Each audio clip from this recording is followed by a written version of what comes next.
Coucou tout le monde, bienvenue dans une nouvelle interview magnétique de thérapeute. Et aujourd'hui, c'est Marie Papillou qui est venue se présenter, nous parler de son histoire, de son parcours et de ses accompagnements aujourd'hui. Bonjour Marie, bienvenue. Salut Christa, merci. Alors Marie, aujourd'hui, on va un peu traverser ton parcours, ton histoire en tant que femme, en tant que thérapeute. Et pour commencer, je vais te demander de te présenter. Si tu peux dire un mot sur qui tu es aujourd'hui en tant que thérapeute. Je m'appelle Marie Papillou. J'accompagne les femmes atteintes d'endométriose à mieux vivre avec la maladie. Voilà. Alors, quel est ton lien avec l'endométriose et qu'est-ce qui t'a amené à faire cette activité aujourd'hui, à avoir choisi cette activité aujourd'hui? Alors, mon lien, c'est que j'en suis moi-même atteinte, Hmm. voilà, depuis pas mal d'années. Et puis, comme dans mon parcours, j'avais besoin de trouver des solutions autres que celles qu'on me proposait. Donc, j'ai fait pas mal de recherches, je me suis formée. Euh, et puis, comme je suis éducatrice de formation de base, j'avais très envie en fait de transmettre tout ce que j'ai appris. Parce que je trouvais que ça ne pouvait pas rester ça pour moi, parce que c'était tellement important ce que j'ai compris, ce que j'ai appris, ce qu'on m'a transmis, que j'ai envie moi aussi de le transmettre plus loin. Ouais. Alors justement, si on revient un peu sur ton parcours, sur cet avant la transmission, avant que tu aies toi-même expérimenter ces outils que tu utilises aujourd'hui dans ton accompagnement. Je sais quand on a parlé ensemble, qu'on a préparé cette interview, tu m'as parlé de comment ça s'est manifesté, ces douleurs, cet inconfort, la découverte finalement de la maladie. Est-ce que tu peux un peu nous parler de cet avant? De cette avant la maladie, tu veux dire? Oui, exactement. Où tu as eu où tu eu ces premiers signes, où tu as vu que petit à petit, il y avait quelque chose qui allait pas. Alors, je pense que les premiers signes, déjà, je les ai pas entendus. Je Hmm. pense qu'il y avait déjà des signes avant-coureurs à un moment donné où j'ai pas entendu. Mais à un moment, j'ai arrêté la pilule parce que on voulait, avec mon mari, avoir des enfants. Et puis là, je me suis rendu compte que non seulement ça fonctionnait pas, mais que je commençais à avoir de plus en plus de douleurs, des cycles très longs, qu'il y avait plein de problèmes qui venaient autour de ce cycle, en fait. Il y avait plein de soucis, il y avait des douleurs qui étaient présentes, il y avait des émotions qui étaient vraiment... Enfin, ça faisait pas mal les montagnes russes. Et là, je me suis dit, mais qu'est-ce qui se passe, quoi? C'est qui cette femme? Je me reconnaissais plus, en fait. Parce Hmm. que j'avais pris la pilule pendant longtemps. Et puis, quand j'ai arrêté, vraiment, je savais plus... Tous mes repères, en fait, s'étaient envolés. Ouais. Et je me souviens quand on a préparé l'interview, que tu m'avais dit, jusqu'à ce moment-là, je me sentais invincible. Et tout à coup, cette prise de conscience que, il y a un changement, un basculement, hein. Oui, c'est ça, parce que avant, j'étais très peu à l'écoute finalement de mon corps. J'étais assez sportive, je faisais beaucoup de choses, beaucoup d'activités. Je courais partout tout le temps. Enfin, je prenais pas grand soin de moi et je me sentais vraiment, oui, je me sentais forte, je me sentais fonceuse, je pouvais y aller et tout. Et puis là, tout d'un coup, ça s'est un peu effondré sur ma tête. Je me suis dit, mais en fait, c'est pas ça. En fait, Mm. la vraie moi, c'est ce que je vis là maintenant, c'est pas comme j'étais avant. Avant, j'étais pas du tout à l'écoute, donc je pouvais pas entendre. Après, j'avais aussi la fougue un peu, je pense, de la jeunesse. Euh, et donc, c'est comme ça que j'ai commencé à prendre conscience, en fait, qu'il fallait que je prenne mieux soin de moi, de mon corps, de mon alimentation, de mes besoins. Et voilà. Ouais. Et tu le disais avant, c'est au moment où, avec ton mari, vous avez eu envie hein, d'avoir un enfant que tu as remarqué il y avait vraiment quelque chose qui ne fonctionnait pas, qui n'allait pas. Et comment ça s'est passé, ce diagnostic, au moment où, après avoir fait certainement des contrôles, des examens, on t'annonce que tu as l'endométriose? Alors, ça s'est passé en plusieurs étapes, parce que bon, ils s'inquiètent pas tout de suite quand on peut pas avoir d'enfant. Il y a eu d'abord des suspicions d'endométriose. Le diagnostic, il n'avait pas été très clairement posé. Il y Oui. a eu plusieurs suspicions comme ça où on m'a dit, mais on m'a peu informée finalement sur tout ça, sur qu'est-ce que je pouvais mettre en place, etc. Étant donné que je voulais avoir des enfants, bah, leur proposition à eux, c'est plutôt prendre la pilule pour calmer l'inflammation et puis finalement, j'ai eu un souci un peu plus gros et là, ben, j'ai dû me faire opérer. Il y avait aussi une crainte qu'il y ait une tumeur cancéreuse, donc ça a créé beaucoup de stress pour moi, beaucoup de peur. Et après avoir fait tous les contrôles, ben, il s'est avéré que non, pas du tout, c'était bénin. Mais j'ai quand même dû être opérée pour enlever cette masse. Et, et là, ça a été quand même un choc. Je me suis dit, j'avais l'impression en fait que mon corps, il me trahissait. Je me sentais, j'avais l'impression de subir quelque chose que je voulais pas. Et ouais, je me sentais, ouais, vraiment à côté. Je me disais jusqu'à maintenant, ça a très bien été. Et puis là, tout d'un coup, ben non, en fait. Mon corps, il dit stop. Mon corps, il... Et puis j'ai vécu ça un peu difficilement, je dois dire. Et puis après, bon, j'ai été opérée, ça s'est bien passé. On a continué. Et puis, il s'est avéré 2 ans plus tard que j'ai dû être réopérée parce qu'il y avait un nouveau souci. J'ai eu un gros kyste qui était présent. Donc, il fallait l'enlever. Et puis là, ça a été un peu plus clair que c'était de l'endométriose. Mm. Donc, ils ont fait ça très bien. Mais ils m'ont dit ensuite, bon, bah maintenant, si vous voulez des enfants, il va falloir se dépêcher un petit peu parce que on a tout nettoyé, c'est tout nickel, tout propre. Donc, c'est maintenant ou jamais parce que après, l'endométriose très souvent récidive et voilà, et ça sera de nouveau plus compliqué, quoi. Mm. Et comment tu as accueilli cette nouvelle et puis aussi finalement ce stress de dire bon, faut y aller, faut se dépêcher, il n'y aura pas 1000 chances d'y arriver. Alors, dans un premier temps, je dois dire que ça m'a mis pas mal de pression. Mm. Je me suis dit, bon, il faut tout faire pour, etc. On m'a proposé ah, un accompagnement, une PMA, in vivo d'abord. Donc, c'est-à-dire qu'on voilà, qu'on prend le sperme du mari et puis qu'on fait l'injection au bon moment, durant l'ovulation. Et là, la médecin qui m'a fait ça me dit, bon, si ça fonctionne pas, il faut qu'on pense à faire directement in vitro pour que ce soit que ça ait plus de chances, etc. Et là, moi, je me suis dit, mais c'est pas possible. En fait, on peut même pas y croire pour cette fois-ci. Donc, ça m'a beaucoup agacée. Et après ça, voilà, j'ai voulu changer de médecin. Et puis, je me suis dit, c'est trop, en fait. Déjà là, c'était trop de pression pour moi. C'était trop, je me sentais pas. Et j'ai dit, OK, là, pour un temps, j'arrête tout parce que là, ça va pas. Je me sens pas bien dans cet accompagnement-là. Et puis, ben, en faisant cette pause, en m'accordant ce temps, en diminuant la pression, et puis suite aussi à tout ce que j'avais mis en place quand même malgré tout avant, à côté, ben, je suis tombée enceinte spontanément, peu de temps après. Ouais, comme quoi. C'est assez fou, hein. Et Et ton entourage, comment il a vécu tout ça? Parce que c'est vrai qu'il y a nous, dans ces moments-là où on reçoit un diagnostic, où on vit ce que tu as dit, ces moments inconfortables, ce côté très médical, parfois peu humain.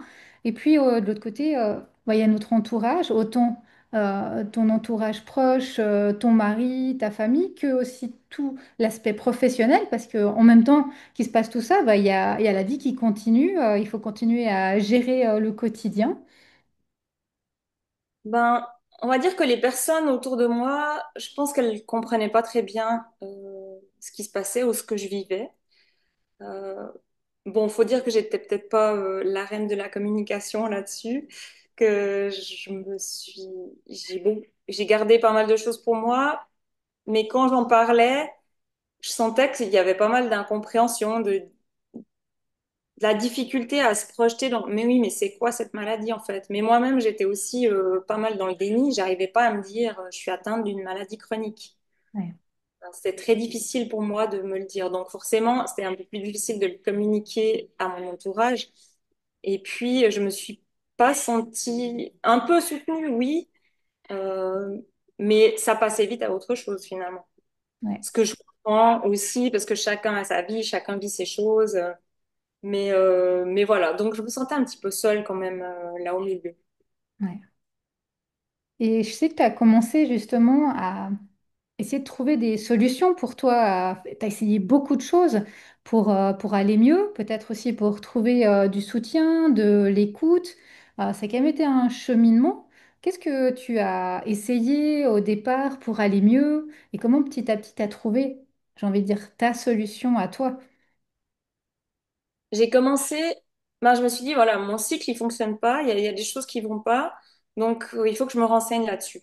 Hmm. Donc j'ai commencé à me renseigner, j'ai pris une formation qui fait mon cycle en, et en ligne, et là, j'ai commencé à comprendre comment fonctionnait mon cycle, comment fonctionnait mon anatomie finalement dans le petit bassin, parce que je savais rien en fait. Je connaissais pas grand-chose de tout ça. Comme je pense beaucoup de femmes, toutes les femmes que je rencontre en atelier et qui viennent vers moi, il y en a peu qui savent vraiment comment on fonctionne. Et quand j'ai pris conscience de tout ça, je me suis dit, non mais il faut absolument que j'en apprenne plus, il faut absolument que je puisse transmettre tout ça. Donc là, je me suis formée encore plus. J'ai fait vraiment la formation complète, 6 mois, une semaine sur place, où on a vraiment énormément appris, énormément partagé avec toutes ces femmes de plein d'horizons différents. Et c'était extrêmement enrichissant. Et, et grâce à ça, j'ai déjà pu, voilà, amorcer tout ce processus de déjà me reconnecter à moi, qui je suis, en fait, comment je fonctionne déjà physiquement dans mon corps, comment ça se passe, comment ça fonctionne. Et déjà là, ça a commencé à allumer des petites choses en moi, quoi. Et puis après, ben, j'ai essayé d'autres choses. J'ai essayé plein de thérapies différentes, que ce soit de l'ostéopathie, qui m'a aussi beaucoup aidé, de la naturopathie à un moment donné. J'ai testé l'ostéopathie interne aussi, pelvienne. J'ai eu la médecine chinoise. J'ai fait de l'acupuncture, mais j'ai fait aussi des micro-massages en médecine chinoise qui décollaient les adhérences. Donc voilà, c'est un peu toutes ces choses-là. Je travaillais aussi un peu sur l'énergétique, Mhm. sur mes émotions.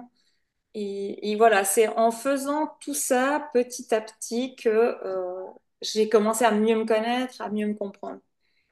Mais à un moment donné, ben même ça, même tout ça, même si ça m'a aidé, ça m'a permis d'être enceinte 2 fois, euh, ben je me suis rendu compte que les douleurs étaient toujours là. Ouais, Ça restait, voire même ça empirait.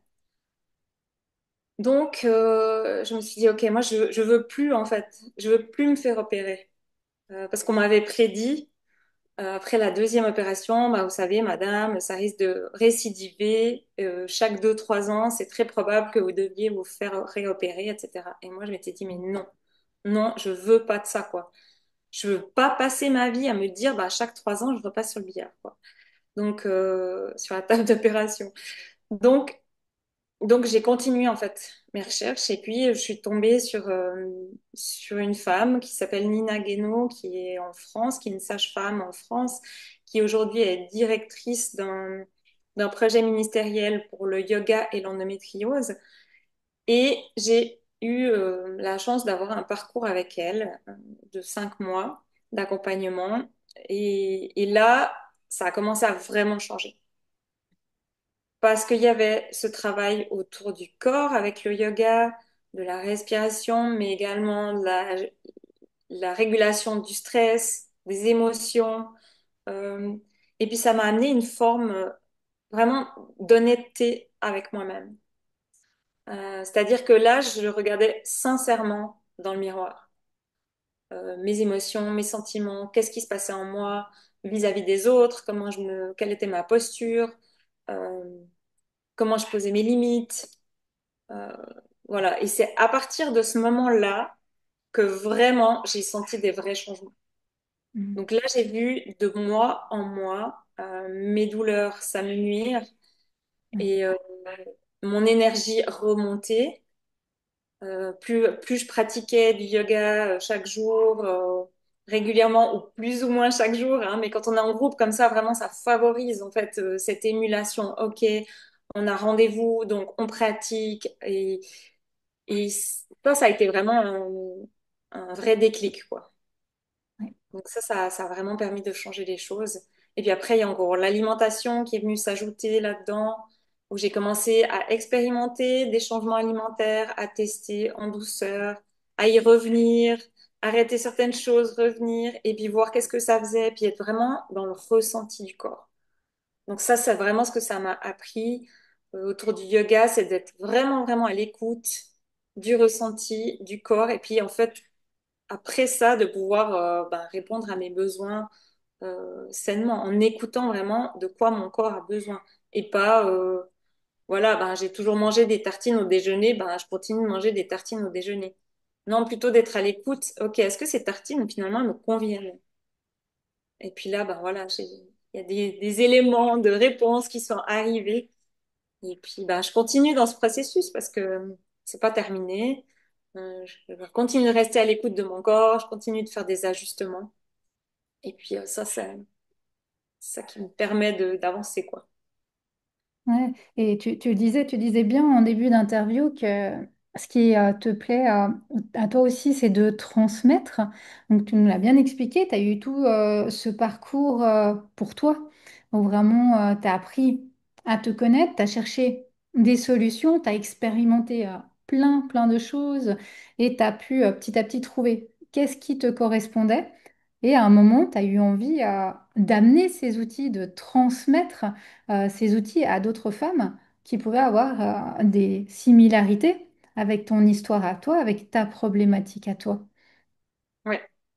Oui, parce que j'ai fait la formation d'éducatrice sociale aussi pour ça.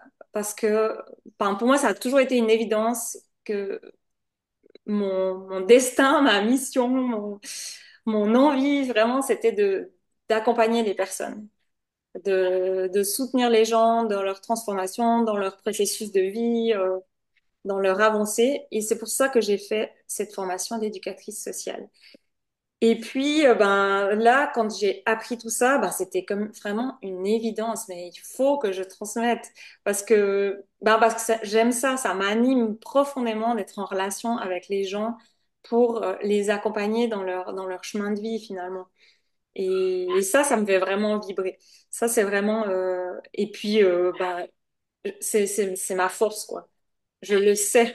Les gens se confient facilement à moi parce que j'ai cet intérêt vraiment, cette écoute pour la personne, pour les gens en général, et aussi cette bienveillance en fait que j'essaye de mettre tout le temps dans mes accompagnements, ce non-jugement aussi, de prendre les personnes telles qu'elles sont, là où elles sont, et puis de les aider en fait justement à mieux se connaître, à mieux ressentir de quoi elles ont besoin, qu'est-ce qui est bon pour elles.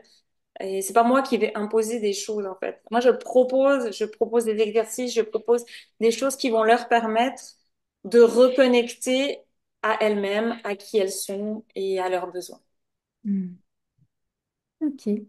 Et justement, ces femmes aujourd'hui que tu accompagnes atteintes d'endométriose, est-ce que tu as pu voir certaines croyances ou certains freins qu'elles avaient que peut-être toi aussi tu as eu à certains moments de ton parcours?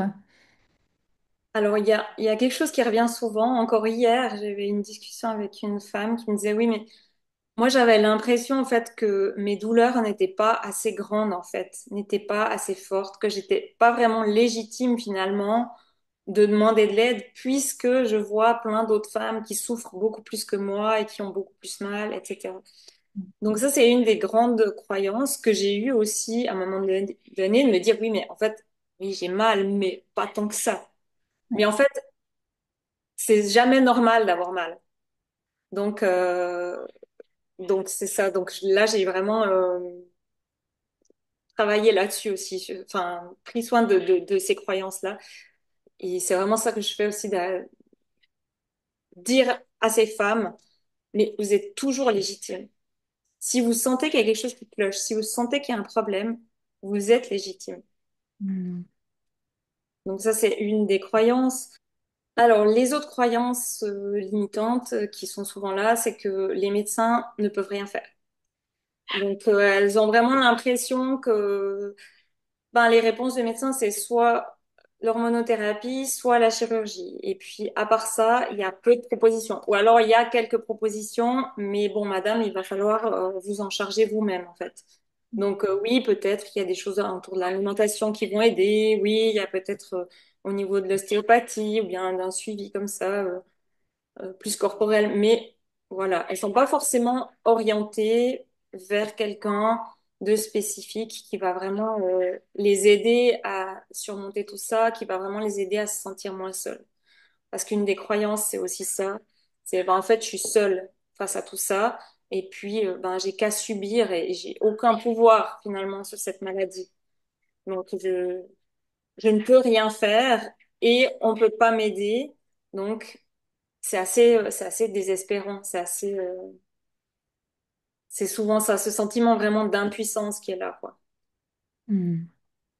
Et toi, alors très concrètement, qu'est-ce que tu proposes à ces femmes qui ont déjà essayé pas mal de choses, qui peut-être se reconnaissent dans ces croyances que tu partages, ou peut-être des prises de conscience de oui, je suis légitime d'aller demander de l'aide, oui, il y a peut-être quelque chose à faire en plus aujourd'hui pour que j'aille mieux. Eh bien, moi, ce que je leur propose, c'est déjà de commencer, un peu comme je l'ai fait, à se reconnecter à elles-mêmes, Hmm. comprendre qu'est-ce qu'elles vivent, qu'est-ce qui se passe à l'intérieur. Déjà, ben, par le cycle menstruel, qu'est-ce que c'est le cycle menstruel, comment il fonctionne, comment fonctionnent nos règles, d'où elles viennent, comment on est fait à l'intérieur, l'anatomie, comment ça s'articule, pourquoi quand j'ai mes règles, j'ai mal ici ou là, comment, comment c'est en lien en fait. Et puis pour justement commencer à mettre de la conscience dans ce bas-ventre, pour qu'elle puisse relier finalement des symptômes à quelque chose qui se passe à l'intérieur. Que ce soit de manière hormonale, que ce soit aussi en lien avec les émotions. Donc, il y a toute une transmission que je fais comme ça de connaissances. Parce que sans la connaissance, on peut pas vraiment faire des liens, on peut pas vraiment comprendre et mettre du sens, en fait, sur ce qui est en train de se passer. Donc, puis après, à partir de ces connaissances qu'on a là, ben, on va pouvoir comprendre et agir en fonction de ça. Comprendre les besoins qui sont là, les besoins de notre corps, peut-être un besoin de repos, peut-être un besoin de pause de limite, en fait, parce qu'il y a tout, il y a non seulement tout l'aspect physique, mais il y a l'aspect relationnel aussi avec les autres, avec le monde. Comment je me positionne finalement dans ce monde et comment ça m'impacte aussi. Si je sais pas du tout poser mes limites, que me fais marcher sur les pieds à tout moment, ben ça va avoir un impact sur moi aussi, sur mon physique, sur mon émotionnel. Et tout ça, ça va bloquer. Et puis, ben, mon corps, lui, va donner des réponses. Il va dire, OK, ben, toi, t'arrives pas à le verbaliser, t'arrives pas à le faire, ben, moi, je vais faire en sorte que tu puisses dire stop d'une manière ou d'une autre. Donc c'est ça, c'est vraiment de les aider, les accompagner à reconnecter à elles-mêmes, à qui elles sont, à qu'est-ce qu'elles veulent, euh, et vraiment à leurs besoins, quoi. Et pour ça, ben, j'utilise ben, plusieurs outils, la connaissance, comme je t'ai dit, le yoga qui est extrêmement complet, qui va voilà, traiter ben, le corps physique, mais le corps émotionnel, euh, tout, tout le psychique aussi, tout ce qui est de la concentration, de la motivation, ça va nous soutenir là-dedans en fait. Hmm. Ouais. Ok. Et comment on s'y prend si on souhaite travailler avec toi, si une femme écoute cette interview et aujourd'hui elle se dit, ok, ça me parle, j'ai encore jamais donné cette attention comme ça à moi, à mon corps, j'ai peut-être pas essayé le yoga, j'aimerais peut-être avoir accès à ces outils, comment ça se passe? Alors, ben, elles peuvent aller sur mon site internet www.mariepapillou.ch. Il y a aussi mon compte Instagram sur lequel je publie des choses, sur lequel Elles peuvent trouver dans ma bio les liens nécessaires pour aller vers le site et pour s'inscrire ou pour prendre un rendez-vous, un appel découverte pour que je leur parle encore plus précisément en détail de qu'est-ce qui va se passer dans ce programme d'accompagnement pour l'endométriose durant 6 mois. Ok, on mettra de toute façon tous les liens pour que ces personnes puissent te retrouver, qu'elles puissent rejoindre tes accompagnements ou, comme tu le dis, prendre un appel pour en parler, en tout cas, avec toi, plus personnellement, selon leurs problématiques actuelles, puisque, comme tu l'as aussi bien dit, chacun a son parcours et ses problématiques. Et puis là, aller travailler là autour. Et j'ai envie de te poser cette question pour gentiment terminer notre interview. Si toi, aujourd'hui, tu pouvais glisser un mot à l'oreille de Marie il y a quelques années, celle d'avant tout ce travail sur toi, qu'est-ce que tu lui dirais? Je lui dirais, tu es la personne la plus importante de ta vie. Hmm. Donc, prends soin de toi. Prends soin de toi avant les autres. Parce que si tu prends soin de toi, si toi, tu es au top de ta forme, ben, tu pourras être là pour tes proches, soutenir. Mais la première personne, la plus importante, c'est toi, Hmm. personne d'autre. Ouais, ça, c'est vraiment le message, ouais, vraiment le plus important, je crois. Et à partir de là, ben, on peut tout faire. Hmm. Très beau message de conclusion. Merci Marie pour cette interview. Est-ce que tu aimerais ajouter un mot de conclusion, quelque chose encore d'important pour toi à partager aujourd'hui?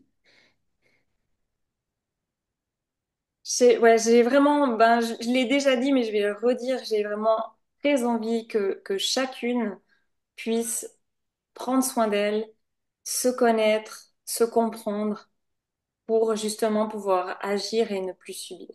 Hmm. Et ça, voilà, c'est vraiment mon désir profond quand j'accompagne les personnes, qu'elles puissent reconnecter à leur pouvoir d'agir. Ouais, c'est ça. Merci. Si vous vous reconnaissez dans ce partage de Marie aujourd'hui, dans son histoire, dans ces outils qu'elle propose, n'hésitez pas à la contacter, à la suivre sur les réseaux et pouvoir, à votre tour, justement, faire changer, les choses. Merci Marie, belle suite. Merci beaucoup, Christa. À bientôt.